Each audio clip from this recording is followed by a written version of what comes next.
بسم اللہ الرحمن الرحیم۔ ناظرین السلام علیکم ورحمۃ اللہ۔ ناظرین، کتاب کا نام ہے قصص الانبیاء، پیج ہے 275 275، وی لاگ نمبر 235 235۔ ناظرین، ہیڈنگ ہے حضرت داؤد علیہ السلام کے ساتھ طالوت کی عداوت۔ اس کی پہلی قسط ہے حضرت داؤد علیہ السلام کے ساتھ طالوت کی عداوت۔ ناظرین، اس کتاب کے رائٹر ہیں حضرت مولانا عبد المنان صاحب رحمۃ اللہ علیہ۔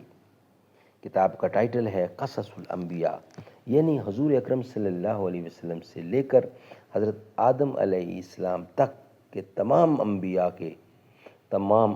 کرام کے سچے واقعات، سچے قصے قرآن و سنت کی روشنی میں، قرآن و حدیث کی روشنی میں اس میں درج کیے گئے ہیں، جو ہم آپ تک پہنچانے کی جسارت کرتے ہیں روزانہ کی بنیاد پر کم از کم ایک۔ حسین ایک دل نشیں کہانی، حسین اصغر کی بے زبانی، حسین سجاد کی خاموشی، حسین باقر کی نحو خوانی، حسین دجلہ کا خشک سائل، حسین صحرا کی بے کرانی، حسین زینب کی قسم پرسی، حسین کلثوم کی ردا ہے، نہ پوچھ میرا حسین کیا ہے، نہ پوچھ میرا حسین کیا ہے۔ ناظرین، پہلی قسط ہے اس سبجیکٹ کی، یعنی حضرت داؤد علیہ السلام کے ساتھ طالوت کی عداوت، وی لاگ نمبر 235 اور پیج ہے 275۔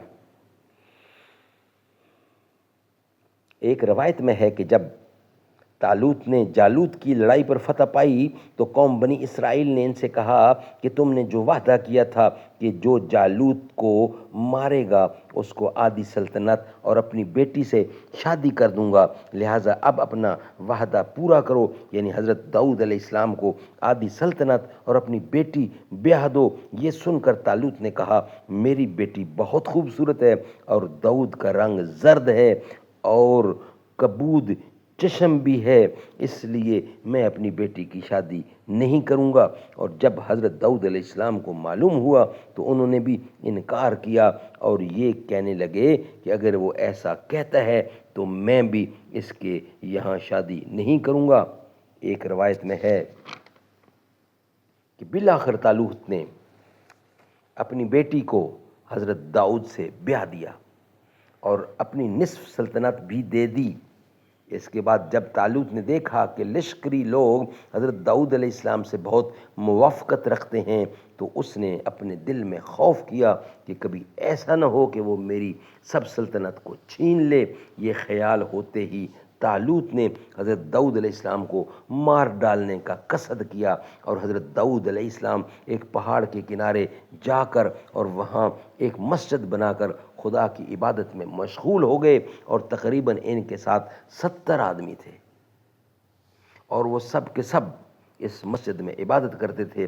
یہ دیکھ کر بنی اسرائیل نے طالوت سے کہا کہ داؤد کے ساتھ بہت ہی عابد جمع ہو گئے ہیں، عبادت گزار، اگر وہ سب کے سب بد دعا کریں گے تو ہم سب برباد ہو جائیں گے اور ہماری سلطنت بھی چھین جائے گی ہم سے۔ طالوت نے جب یہ سنا تو بہت لشکر اپنے ساتھ لے کر داؤد کے مارنے کو اس پہاڑ کے نزدیک گیا جہاں اس کی عبادت گاہ تھی۔ رات کے وقت اس کو جا گھیرا اور ننگی تلوار ہاتھ میں لے جا کر چاہا کہ مسجد کے اندر گھس کر مائے تمام، یعنی اس کے بمہ تمام عابدوں کے یعنی عبادت گزاروں کے حضرت داؤد علیہ السلام کو مار ڈالے۔ خدا کی مرضی ایسی ہوئی کہ ان کو خواب نے غلبہ کیا۔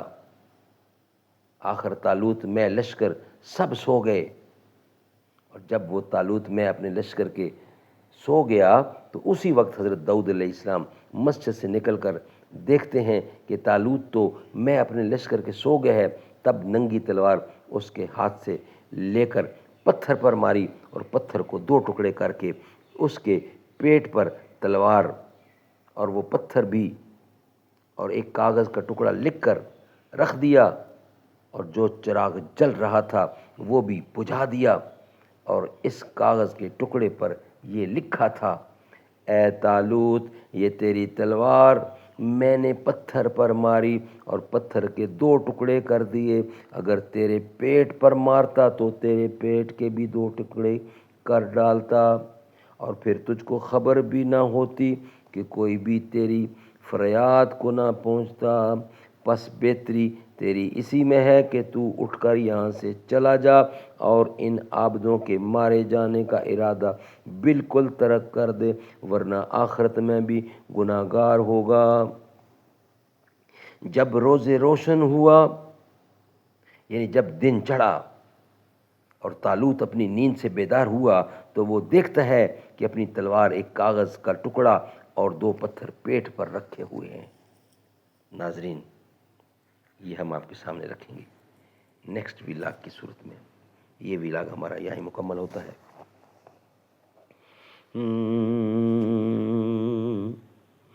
نبی کی نعتیں، نبی کی باتیں میں پڑھ رہا ہوں، میں لکھ رہا ہوں، میں دیکھتا ہوں اسی کے صدقے، اسی کے صدقے میں دیکھتا ہوں، میں دیکھتا ہوں اسی کے صدقے گناہ میرے جھڑے ہوئے ہیں۔ ہر ایک جہاں میں، ہر ایک مقام پر نبی کے جھنڈے گڑے ہوئے ہیں۔ نبی کے ساتھی تو ہیں ستارے، چمک رہے ہیں، دھمک رہے ہیں، ہے موتیوں کی لڑی صحابہ، یہ کیا نگینے جڑے ہوئے ہیں۔ وہ جنگ خندق یا بدر و احد، تبوک ہو یا کہ غزوہ خیبر، جہاں جہاں بھی نظر پڑی ہے وہیں صحابہ کھڑے ہوئے ہیں۔ ہر ایک جہاں میں، ہر ایک مقام پر نبی کے جھنڈے گڑے ہوئے ہیں۔